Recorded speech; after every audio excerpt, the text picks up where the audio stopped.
The Illuminate Arts and Faith Conference in Chattanooga, Tennessee wants to help you find your tribe. Do you get way too excited about quoting Wendell Berry or C.S. Lewis in conversations with coworkers? Does your Spotify playlist include hymns, a little jazz, and a whole lot of Andrew Peterson? Join your tribe at Illuminate March 31 and April 1 for education and inspiration from speakers Russ Ramsey, Douglas McKelvey, John Hendricks, and others. Find a complete list of session topics and ticket information at southern.edu/illuminate. In 2024, I set out to meet as many poets as I could and spend an hour with each one. I got more than I bargained for, more insight, more clarity, more hope. It's proved to be one of the richest highlights of my life. 17 writers, 17 deeply human conversations that made me sit up and pay attention. Franz Kafka once said, if the book we're reading doesn't wake us up with a blow to the head, what are we reading for? A book must be the axe for the frozen sea within us. And that's what I hope this new book will do. I hope it wakes us up, my friends. I hope these conversations will be the catalyst for something to be reawakened, re-enchanted, and reinvigorated. It's called An Axe for the Frozen Sea, Conversations with Poets About What Matters Most. I'm Ben Palpin, and I hope you'll come and listen in as I spend a little time with poets like Lucy Shaw, Malcolm Guite, Dana Gioia, and Lee Young Lee. Pull up a chair at the table as we dig into what it means to write well and to live well. An Axe for the Frozen Sea is now available from Rabbit Room Press. Visit the store at rabbitroom.com, or better yet, ask about it at your favorite bookseller.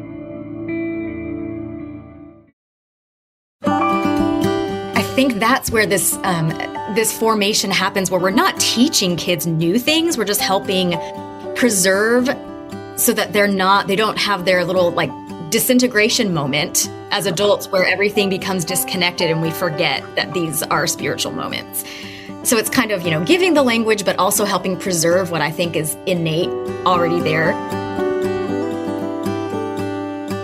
Welcome to the Habit Podcast, conversations with writers about writing. I'm Jonathan Rogers, your host.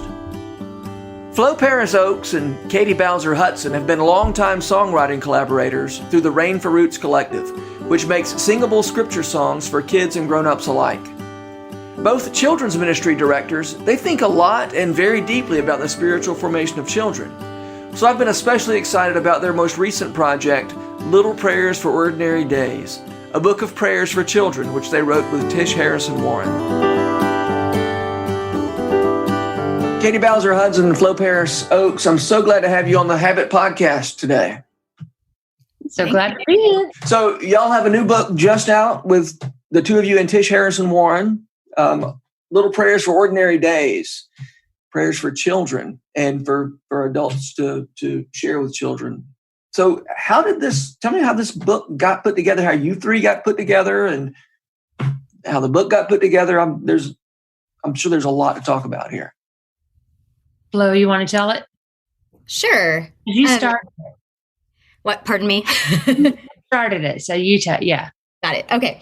Yeah. Well, in my work as a children's minister, pastor, director of children's spiritual formation, I found myself a couple years ago writing prayers for just different moments in our local experience. We had the pandemic, and then we had a tornado, and we had other things happening. And so I found, what can I do maybe to bring a little peace to little hearts? And as a writer and an author or songwriter and an artist, I thought, well, I can maybe put words to some of these experiences and offer prayers to people. And we weren't meeting in person, so I thought I could email these things. And it was so life-giving and lovely and enjoyable for me. And when I kind of started talking to Katy about, what if we did this together? We're used to writing and creating things together, and I think this would be super fun.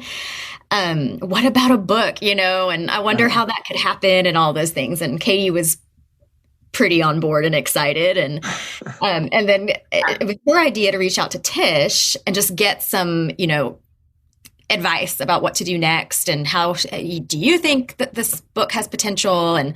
And Tish got back to us pretty quickly, and she was so great. She was like, "This is a good idea. Like, I can for sure put you in touch with my editor, my people, and all of that." She said, but also, I think it was her editor, somebody on the IVP team was like, "I wonder if you could be involved here because this fits so nicely with Liturgy of the Ordinary," which she had written. And so she was so great, like, not she was like, "I don't want to pressure you. I don't have to be involved." And we were like, "No, yes, please be involved." So then that's kind of how it got started, how the three of us have known each other. Tish and I knew each other in Nashville. Katy and Tish knew each other. So we had all been friends before this. Yeah. Flo and I have written 4 albums together with Rain for Roots. And Tish and I were friends who just, we kept bumping into each other all over the country over the course of the decade before we got to be friends. I met her on the Indelible Grace tour in North Carolina in our early 20s after I'd been in a smelly van with a bunch of boys for a month, young men for a month. And she asked me out for a beer. And I was like, "Oh, yes, please." And we had girl time. And then I ran into her at a crawfish boil in Athens and then on my neighbor's porch in East Nashville. And then she moved in a block away. So we strolled our babies together and solved the world's problems for years. Okay. Yeah. 3 authors that's a lot of authors for a book. How did that process work? It's a lot of authors for a little book, huh? We talked about process and how we were going to do it. I said, eventually how about we all write 20 or so, and then we see. So we ended up with 60 something, and then we looked for some themes. Our editor looked for some themes and said, what if we just pull together, it looks like with half of these, we kind of have an arc of what looks like just ordinary moments for children. And many of them dealt with, ones that got thrown out of the first one, were ones that dealt with emotions, things that dealt with not ordinary things, with very special or unusual or different church holidays. Those aren't in here.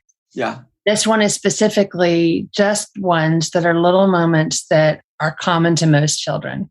And those days, like a full day, morning to evening.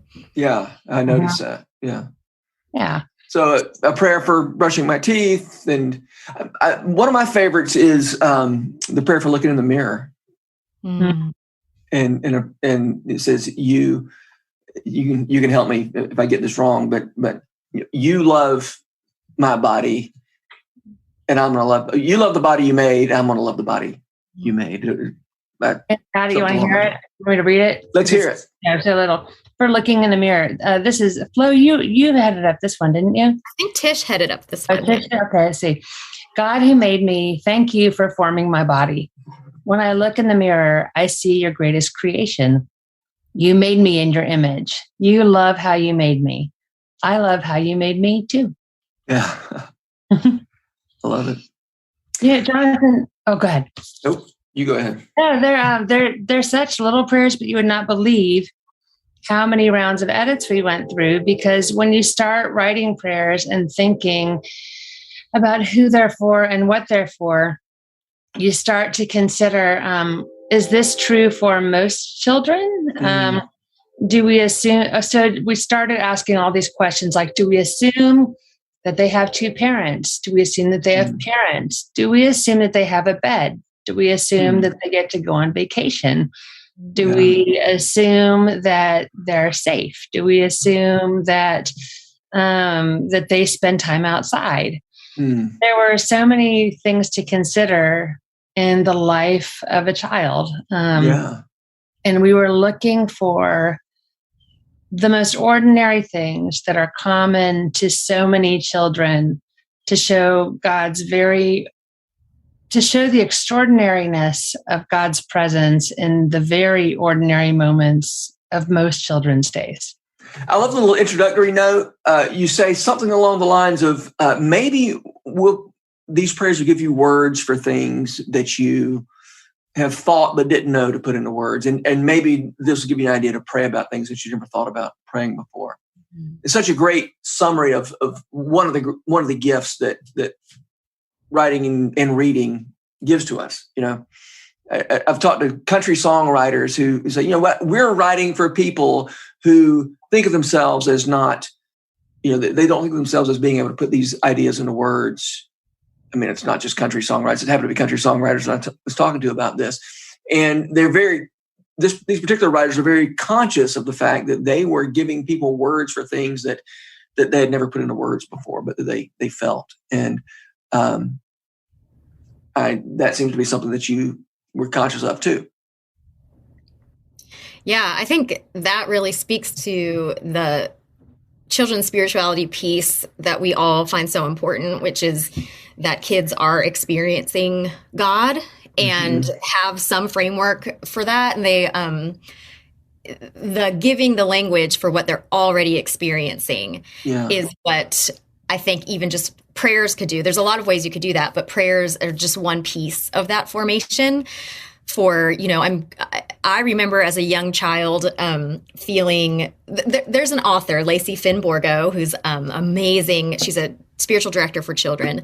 And in her book, Spiritual Conversations with Children, I think that's what it's called. She talks about how when she worked in a secular space, she did some of her spiritual direction, but she couldn't be, explicit in her faith being in a secular space, but she would always draw attention to things that were true and beautiful and good in the lives of the children and help them see those moments. And that really has stuck with me thinking back in my childhood, are these moments that were true and beautiful and good. If I had thought of that as being more connected with God, like my mom's arms wrapped around me was a safe, loving space, and being able to think like, this is God's love for me through my mom here in this moment. And I think I did know that. I just didn't know how to say that. And so I think that's where this formation happens, where we're not teaching kids new things. We're just helping preserve so that they don't have their little like disintegration moment as adults where everything becomes disconnected and we forget that these are spiritual moments. So it's kind of, giving the language, but also helping preserve what I think is innate already there. Yeah, that's so good. The idea of preventing disintegration that feels inevitable and maybe doesn't have to be. Right. Yeah.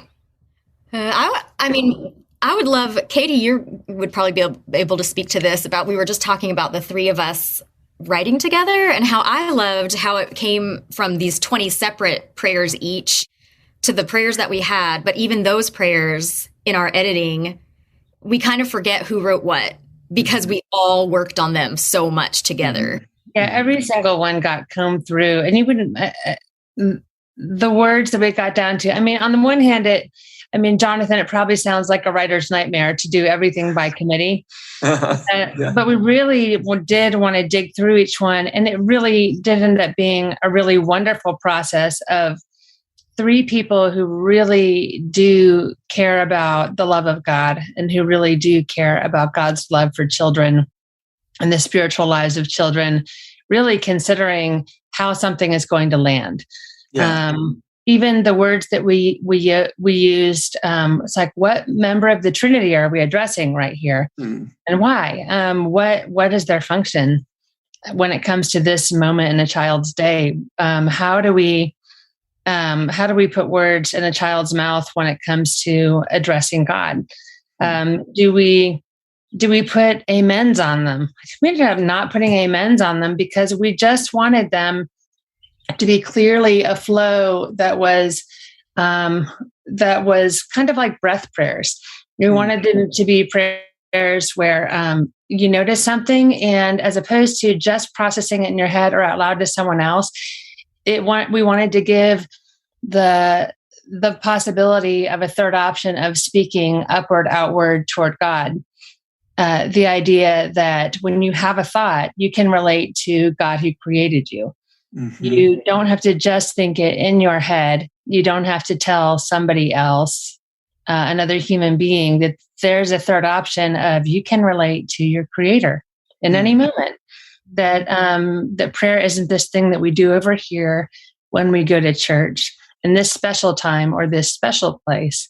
That prayer is what we do in all of God's creation as his creations who bear his image. That it's just something we do when we look at everything. My kids are used to me.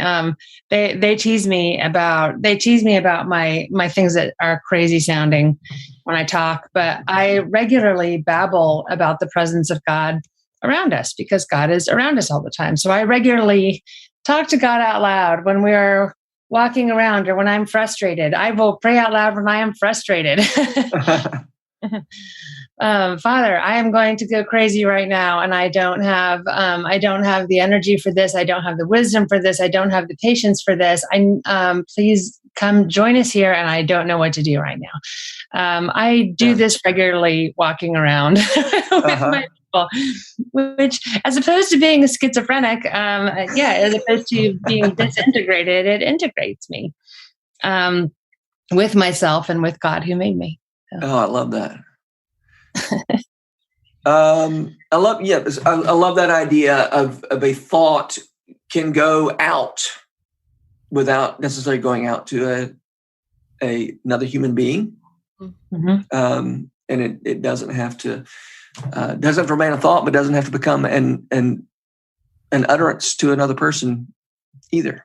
Yeah. I mean, I think there's a cultural way that people who are employing a general, non-specific, non-God-oriented necessarily spirituality. Like when you hear people talking about sending something out to the universe, mm-hmm. like, well, how about instead of the created universe, we talk to God who made it? So when people talk about, sending that, it's like, well, how about you could talk to God who made it all? And yeah. By the way, did y'all find that there was could you identify the sort of thing that Katy is going to bring to these prayers and that Flo is going to bring and that Tish is going to bring? Were there patterns that emerged that one is going to bring some sort of theological? Right. I don't know that we decided ahead of time, anything mm-hmm. like that. I do know that like a lot of the ones I wrote had to do with animals and being outside. That's like where I love to be. Yeah.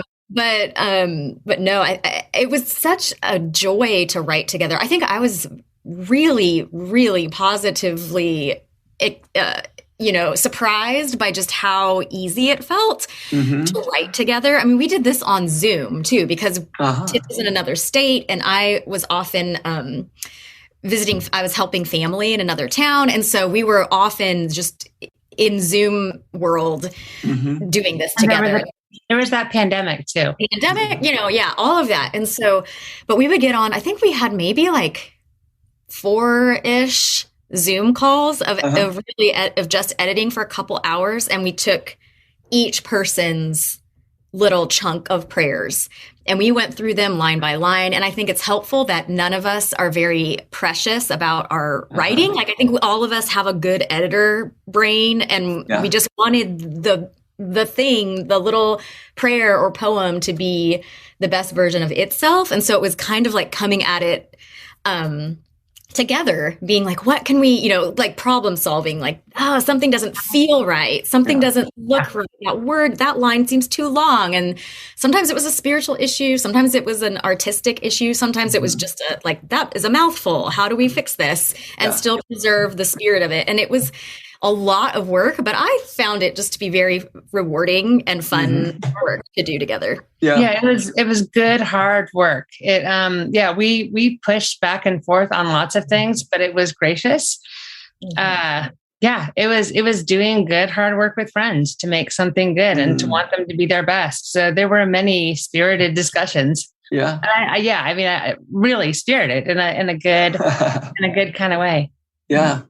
When you said that none of you were precious about your work, is that a function of just your personalities, or is that something that has developed?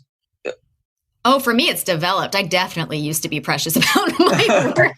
Oh my goodness. Yeah, no, this is not a natural thing for me. But over time and writing and even having gone back to school as an older adult and gotten my English degree, there was a lot that I had to let go of and learn how to be a good editor and how to, cut, your darlings and all of that stuff. And I think that it was, for me, it's been practice.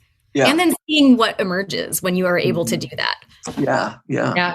Flo and I have worked together and worked in tandem on Rain for Roots on a lot of things. I'll say that working with Tish was a treat and a different new thing. She had to do so much good work and so much editing, with 2 New York Times bestselling books in the last while. She's had to do good, hard work. And also, man, it's been fascinating as a friend to watch her doing the New York Times op-ed thing now, because the amount of output and editing that she's having to do on the regular, just to watch her develop her chops is fascinating. And she brought that to this process. I felt like I was in a master class at the same time. It's great. Yeah. It's neat. I love hearing that. Flo, I want to hear about you. You recently were at a gathering about faith and work, and then you spoke specifically about children's spirituality there. I'd love to hear more about that, and specifically what children's spirituality has to do with faith and work. Yeah, we spent a couple days with the Porter's Gate songwriting community talking about faith and work and writing songs for workers and people in the church who may need language for what they're going through and experiencing. And at the end, we had a panel, and there were 4 of us speaking these different perspectives: disability, theology, kind of Catholic worker movement, being in the Black church. And then I was talking about children's spirituality and what did we pick up on over the last couple of days from our particular ministries and perspectives. And it was interesting because I, for sure, at first wondered, like, what is this? Why am I here? What does this have to do with what y'all are talking about? But it pretty quickly, some of the things that I felt compelled to talk about, I was surprised that they were kind of novel ideas in that setting. And particularly what I was talking about the most was just, even beginning my talk was, we have to all start at the same, my assumptions about children's spirituality, like, let's get context, are that children have full access to God. So that's just a given to me. So then we can move on and talk about what does this mean in this context. But kids have full access to God. And I don't think especially maybe modern, certain children's ministry contexts that we think of it that way. I think we think that they are empty vessels to fill with knowledge.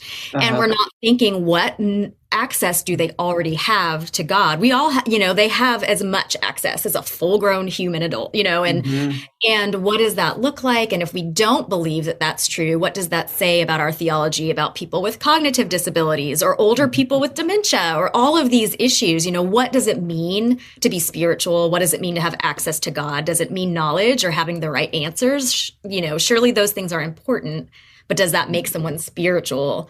All of these questions kind of swirling around. And I wondered out loud, because we do a lot of wondering together with the kids in our children's ministry, when the disintegration happens in a lifetime, when your faith and your work become kind of these 2 separate things that you compartmentalize and that you're trying to just come to church to escape your life.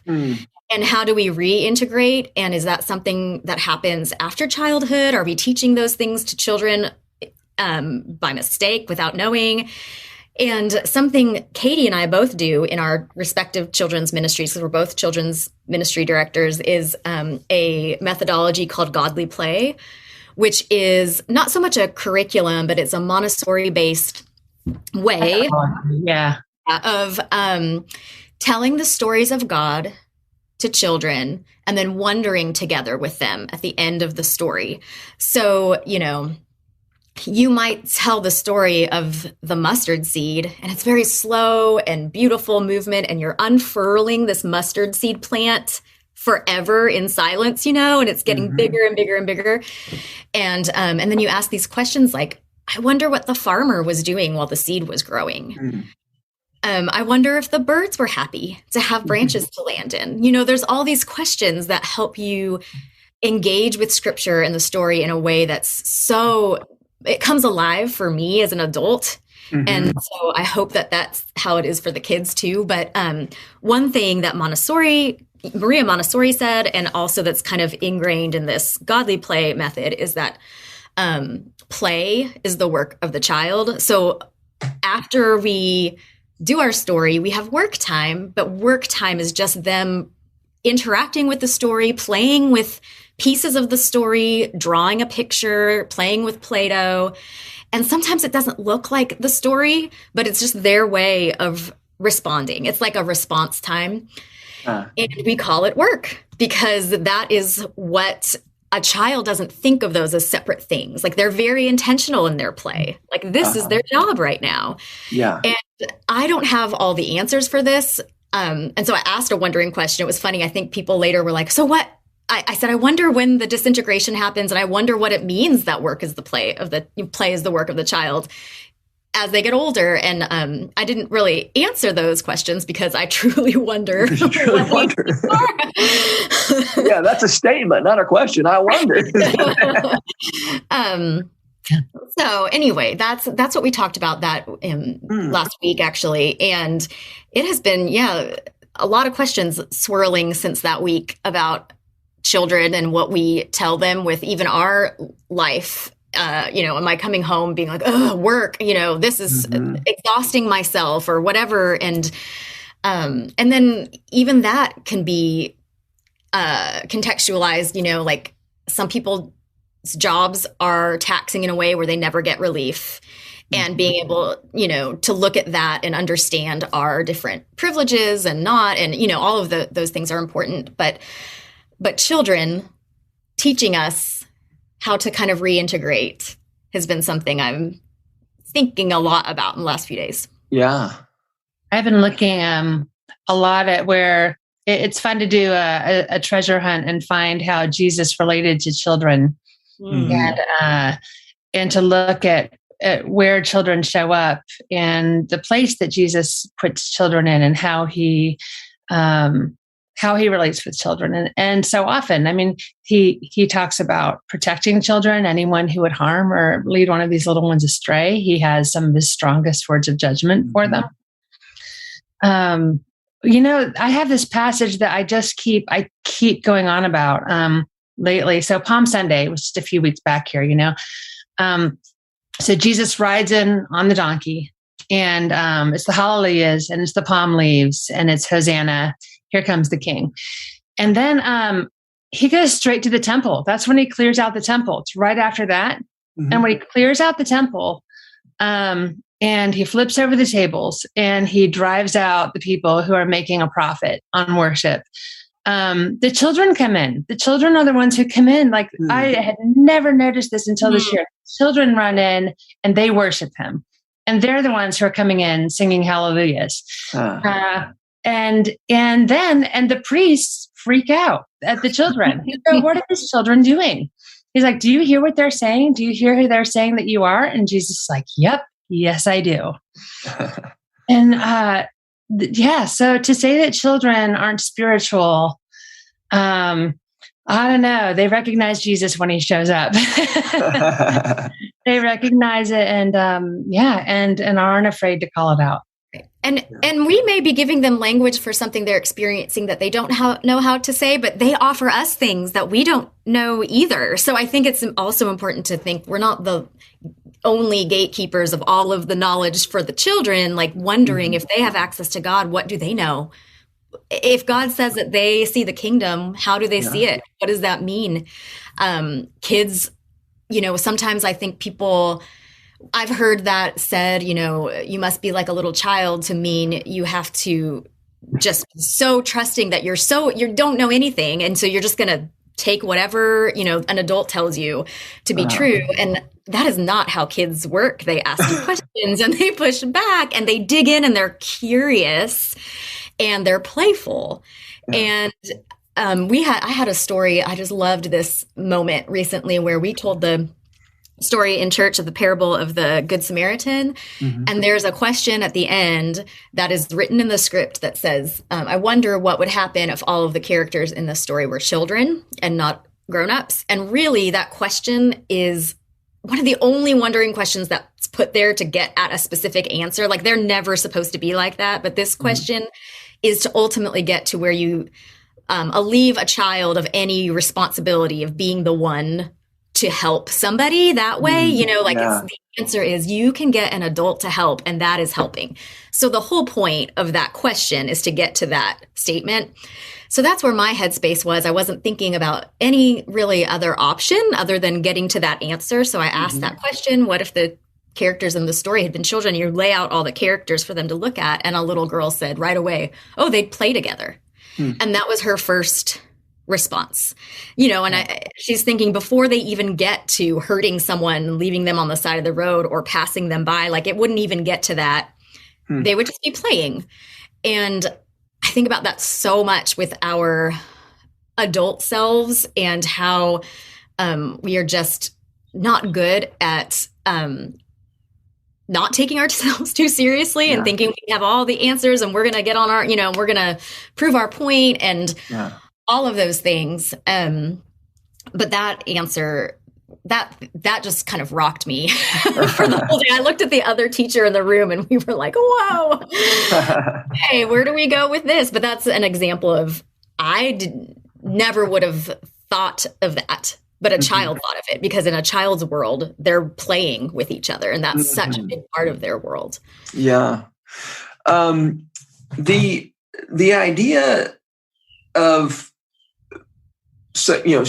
making the I wonder statements. I mean, that feels like would be so helpful in terms of, invention as you're trying to know, what am I writing about here? I mean, to bring this, back to the idea of creative work, do y'all apply that method in your writing? Absolutely. Yeah. I think when it comes to, when Flo was talking about wondering questions, one of my very favorite ones is in godly play after a story is to say, are there any parts of this story that we can take out and still have all the story we need? Which, if ever there was an editing tool, it's like, do we need this character? What are we going to do if we get rid of them? Do we need this line? What happens if we get rid of it? Like it's like playing Jenga, If you pull this piece out, is it going to stand? Is it going to? Does it need to be sistered to something? Does it need to? How sturdy is your foundation, and how light can you make it and still make it work so that the light gets through? Does it have to be heavy and clunky? What can you take out to make it work? Do you need a flying buttress over here? Do you? What do you need in order to make this work? So, I have to say that being around children, especially as I'm learning more and more to come with a posture of being among them and really learning to listen to them, which is not the most natural thing as an adult and parenting. It's so easy to go top down a lot, but to be quiet and leave space to listen to them. It really is inspiring because the children's work of play is forever inventing and flipping things on its head. I wrote in an essay for a while ago for Square Halo that children are naturals at jazz because they're always flipping things on its head and turning it around and turning it upside down and seeing what will happen. Kids will stand on their head to see what things look like. And so as grownups, it's so easy. We have a task, we have a deadline, we have a way we're supposed to get there. We have a deliverable, We talk in terms of deliverables and deadlines, in terms of goal, mission, vision. And those are good things. They are good things. They can be good scaffolding. But supposing you step off the path for a bit, what adventure could happen, Yeah. And yeah. And in that, I think bouncing off of that for even as looking at the project as a whole and writing the book together, Katy and I remember early on in Rain for Roots, throwing out the phrase following the breadcrumbs is something that we've held on to as like our wisdom. Threw that out, and we were like, "Oh, Sally, thank you." Threw that out at breakfast when we were thinking about what our project could look like together with her, and so she said, "Well, let's next steps weren't like, okay, let's get another meeting. It was like, let's follow the breadcrumbs and see what happens next, and I have thought of that so much in my life and work, and I think it gives an open-handedness of this doesn't have to look exactly this way. I'm not going to put it in this box. It doesn't have to happen exactly how I picture it. I wonder how it will, what it will look like. And I think that curiosity has been there in our work together, and definitely for this project. Yeah. It works better when there's a lightness and an open-handedness. A grown-up tool, if people are digging for it and haven't heard of Ignatian spiritual like decision making, like if you Google Ignatian, look up Ignatius and decision making. The process of it is the work of examining parts, but then there's a listening and a following the breadcrumbs. That's very helpful when it comes to big decisions. Are you requiring our listeners to go Google this, or are you going to say more about what Ignatian decision making is? Oh goodness, it's kind of oh boy, I don't know if I can do it well. You need Helena here. You need Helena Sorensen to pull this one out for you. You know what? I've got her coming up soon. I'll ask her. Oh, good. Yeah, ask Helena. I'm going to kick that can down the road. And she's going to kill me.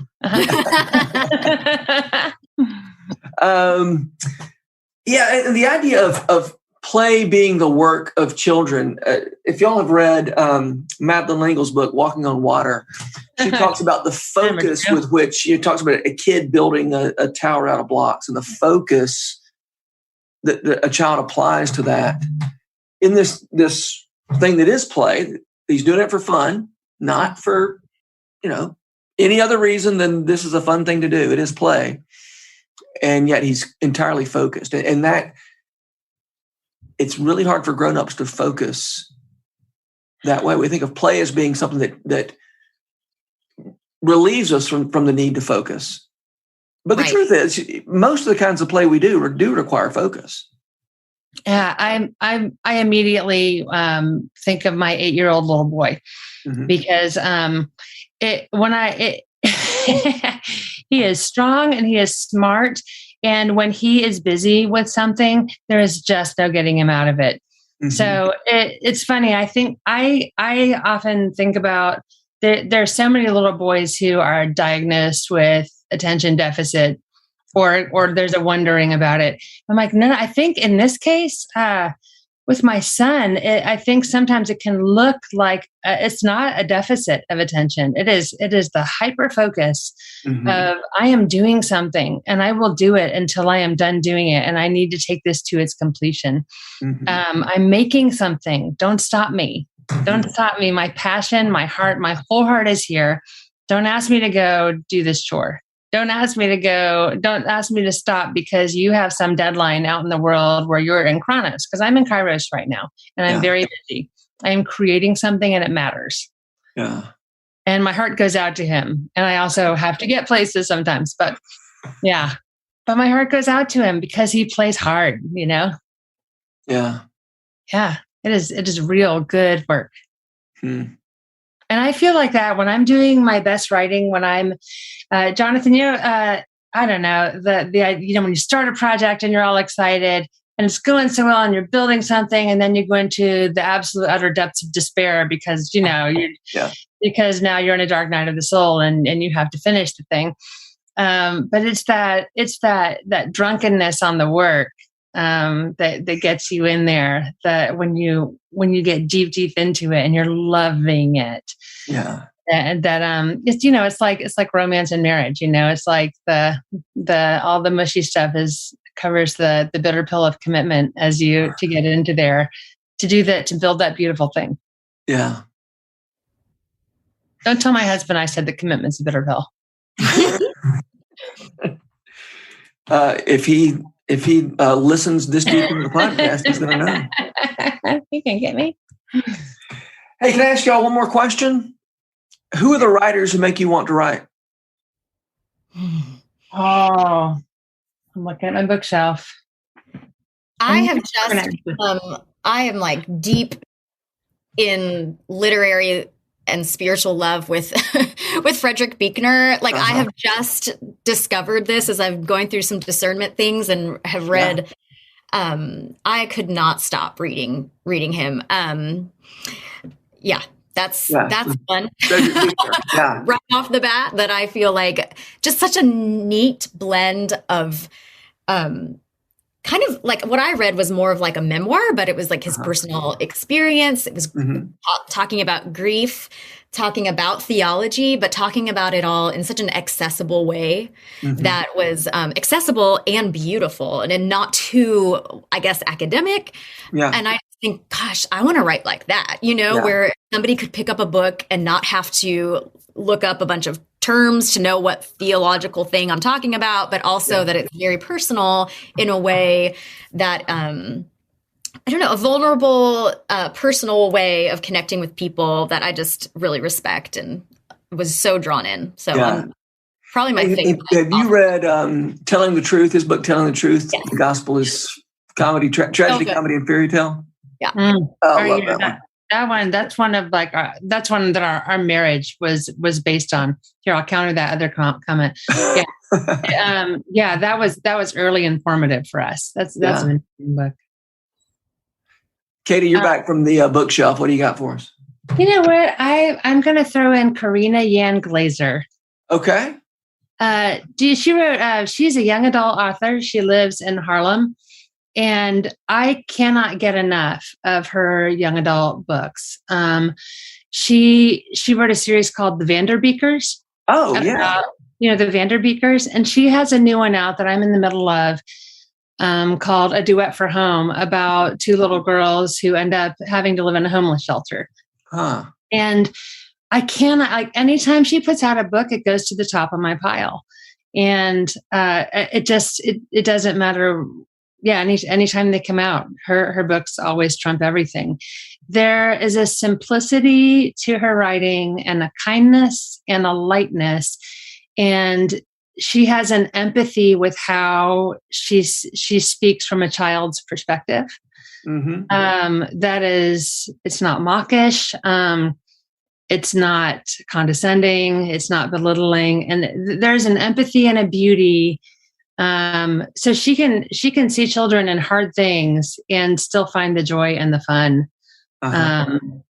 She's a delightful writer. Does she tend to have first person narrators? No, third person. Yeah. Okay. Yeah. But she gets in their heads and it's lovely. Yeah.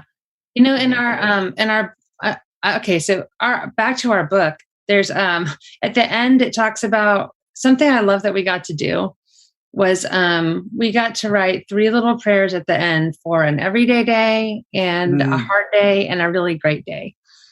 And I love that we got to do that. I love that we got to say, you get to have all those. So yeah, that was a little off topic, but I'd like to throw in Karina Yan Glaser because she is a delightful, empathetic, delicious writer. Well, thank you for putting that name out there. I have not read the Vanderbeekers, but I know of those books. I know a lot of people really. They're a joy. And I would love to throw out one more name because I just met her at this conference, and man, her name is Kayla Craig, and she is the author of To Light Their Way. It's liturgy for parents and just gorgeous prayers and blessings and liturgies. And it was such a joy to meet her and to read her work. Yeah, Flo shared it 2 days ago or 3 days ago, and I'm already a fan and just eating it up. It's great. Great. Well, I love what y'all did with little prayers for ordinary days. I love the way you give words to the goodness of God in the lives of children. The ways that there's a strong sense that it's the kindness of God that leads us to repentance, right? That you have these prayers where children pray, I messed up, but I know you love me. And that theme, comes out in several of those prayers. And I love that so much. And I love the gratitude that you embody or in flesh in these prayers. So thank you for your work on these. I think they're going to do good work in the lives of some small people. So thank you, Jonathan. Thank you for that book, and thank you for being here. This has been a lot of fun. Yeah, it has. Thank you. Yeah, it has. Thanks.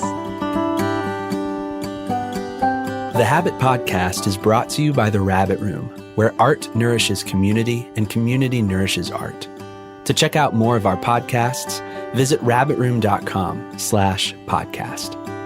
Our work at The Rabbit Room would be impossible without the generous support of our membership.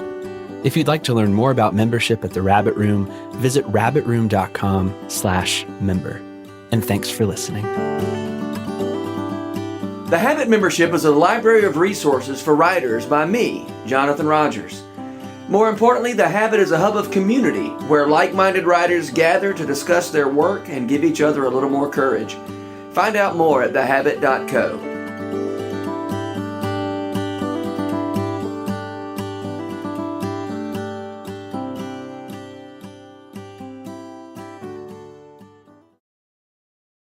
If you've enjoyed this podcast episode, consider joining the Rabbit Room membership. Your membership helps sustain this community, funding everything from publishing and podcasts and theater productions to events and programs that support artists who create with a Christ-centered vision. We'd love to have you on board. Learn more at rabbitroom.com/member.